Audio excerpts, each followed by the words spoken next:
ஹர ஹர சங்கர ஜய ஜய சங்கர ஹர ஹர சங்கர ஜய ஜய. ஒரு நாள் நாரத முனிவர் ஆஞ்சநேயனை சந்தித்தார். ஆஞ்சநேயா, இன்னும் எத்தனை நாள் ராமனையே நினைத்து ஜபம் செய்வாய்? திரிலோக சஞ்சாரியே, என் உயிர் மூச்சே ஸ்ரீராமர் தானே. ஆகவே மூச்சு முடியும் வரை ஸ்ரீராமபிரான் தான் எனக்கு எல்லாம். நாரதர் சிரித்தார். ஏன் சிரிக்கிறாய் நாரதா? நிஜத்தை விட்டு நிழலையே தேடிக்கொண்டிருக்கிறாய் என்று எனக்கு சிரிப்பு வந்தது. எனக்கு புரியவில்லையே. எப்படி புரியும்? புரிந்து கொள்ள முயற்சித்தால் அல்லவா புரியும்.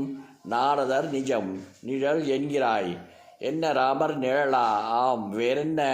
நாராயணன் ராம அவதாரத்தை முடித்தவுடன் ராமர் மறைந்தார். வேறு அவதாரம் தொடங்கிவிட்டாரே. இந்த கலியுகத்தில் என்ன செய்கிறாய் நாரதா?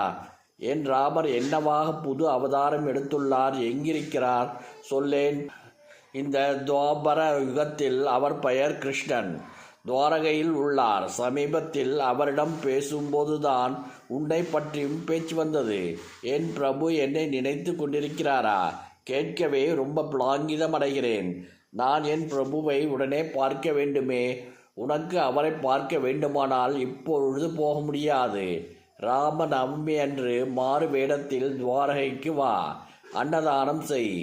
நான் அப்புறம் உன்னை பார்க்கிறேன் என்று கூறி நாரதன் நகர்ந்தான். ஆஞ்சநேயன் ஒரு பிராமண வேடத்தில் துவாரகை சென்றான். துவாரகையில் ஸ்ரீராம நவமி அன்று அன்னதானம் அளித்தான்.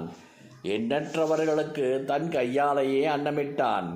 வரிசை வரிசையாக அமர்ந்திருக்கும் மக்கள் கூட்டத்தில் கொஞ்சமும் அயராது ஆஞ்சநேயன் குனிந்து ஸ்ரத்தையோடு அனைவருக்கும் இடையில் அன்னமிட்டான். இன்று ராமனை காணலாம் என்றாரே நாரதர். எப்பொழுது ராமரை பார்ப்பது? அவரை எங்கே சந்திப்பது? எங்கே போய் தேடுவது? மனதில் என்ன ஓட்டம் இருந்தாலும் கை அன்னத்தை பரிமாறிக்கொண்டிருந்தது. ராமனையே தியானம் செய்து கொண்டு ராம நாமத்தை உச்சரித்து கொண்டு அனுமன் அனைவருக்கும் தானே உணவு பரிமாறிக்கொண்டிருந்தான். திடீரென்று ஆஞ்சநேயனுக்கு தலை சுற்றியது. கை கால்கள் தானாக துவண்டது. மூச்சு வாங்கியது. என்ன ஆயிற்று எனக்கு?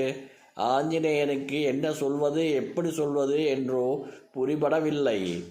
ஒரு வரிசையில் ஒரு கால் மடக்கி மற்றொரு காலை கொஞ்சம் நீட்டிக்கொண்டு அமர்ந்திருந்த ஒரு வயோதிக பிராமணருக்கு எதிரில் அப்போது ஆஞ்சநேயன் குனிந்து கையில் அன்ன வட்டியலோடு பரிமாற நின்றவன் நெடுஞ்சான் கிடையாக கீழே விழுந்தான். ஏன் ஏன் அது எதற்காக? நான் என்ன அபச்சாரம் செய்துவிட்டேன்? ஆஞ்சநேயன் கதறினான். அந்த மனிதரின் கால்கள் அவனுக்கு நிறையவே பரிச்சயமானவை. சாட்சாத் ராமனின் கால்கள். பிரபு, என்னை இப்படியா சோதிக்க வேண்டும்? அலறினான் ஆஞ்சநேயன். பிராமணர் சிரித்தார். மெதுவாக எழுந்தார். அருகில் அமர்ந்திருந்த மற்றொரு பிராமணனான நாரதரும் எழுந்தார்.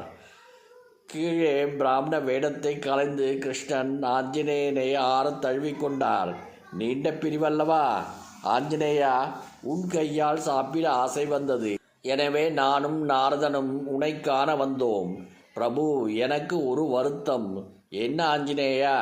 நான் உடனே துவாரகைக்கு வரவேண்டும். உங்களையும் என் தாய் சீதா பிராட்டையும் சேர்ந்தே பார்க்க வேண்டும். உங்களை தனியாக பார்த்தால் எனக்கு பழைய ஞாபகங்கள் வந்து வதைக்கின்றன.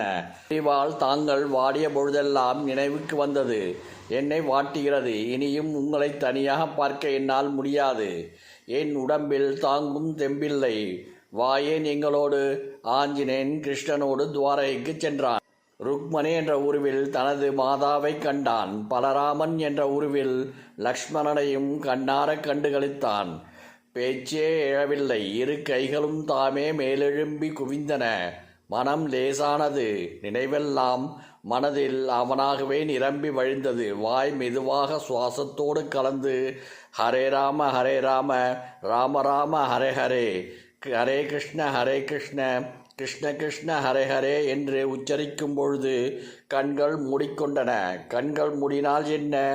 உள்ளேதான் அவன் விஸ்வரூபமாக ராமனாக கிருஷ்ணனாக காட்சி தருகிறானே. ஸ்ரீராம ராம ஜெய ஜெய ராம ராம. ஹர ஹர சங்கர ஜய ஜய சங்கர ஹர ஹர சங்கர ஜய ஜய